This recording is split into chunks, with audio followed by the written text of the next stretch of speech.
દર્શક મિત્રો, હું ડોક્ટર વિવેક બક્ષી, ક્રિટિકલ કેર સ્પેશિયાલિસ્ટ અને ફિઝિશિયન શેલ્બી હોસ્પિટલ નરોડા. આજે ટૂંકમાં સંક્ષિપ્તમાં એક ટોપિક પર ચર્ચા કરવા જઈ રહ્યો છું અને બહુ અગત્યનો છે અને અમે બહુ કેસીસ એના દર્દીઓ જોઈ રહ્યા છીએ અને આપણા બધામાં ક્યાંક ને ક્યાંક એની જાગૃતતા ખૂબ જરૂરી છે અને એ છે ગેસ ગીઝર. શિયાળો છે, આપ સૌ જાણો છો કે અને ઘણાના લોકોના ઘરની અંદર બાથરૂમની અંદર ગેસ ગીઝર ઇન્સ્ટોલ કરેલું હોય છે.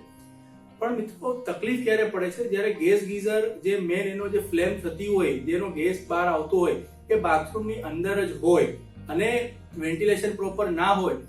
એવા કેસીસની અંદરમાં એ ગેસ છે જે કાર્બન મોનોક્સાઇડ કહેવાય, એ બાથરૂમની અંદર જ રહેલો હોય છે. એ ત્યાં જ અંદર સર્ક્યુલેટ કરતો હોય છે અને જ્યારે વ્યક્તિ કોઈ નાવા જતું હોય, એ નાતો હોય ત્યારે 2 મિનિટ 5 મિનિટ વધારે સમય સુધી જો શ્વાસમાં એ કાર્બન મોનોક્સાઇડ નામનો ગેસ આપણે લેવામાં આવે તો દર્દી આંચકી આવી શકે, બેભાન થઈ શકે, ચક્કર ખાઈને પડી શકે અને ઘણા કેસીસની અંદરમાં દર્દીઓને બાથરૂમના દરવાજા તોડી અને બહાર કાઢીને લઈને હોસ્પિટલ આવવામાં આવે છે. હવે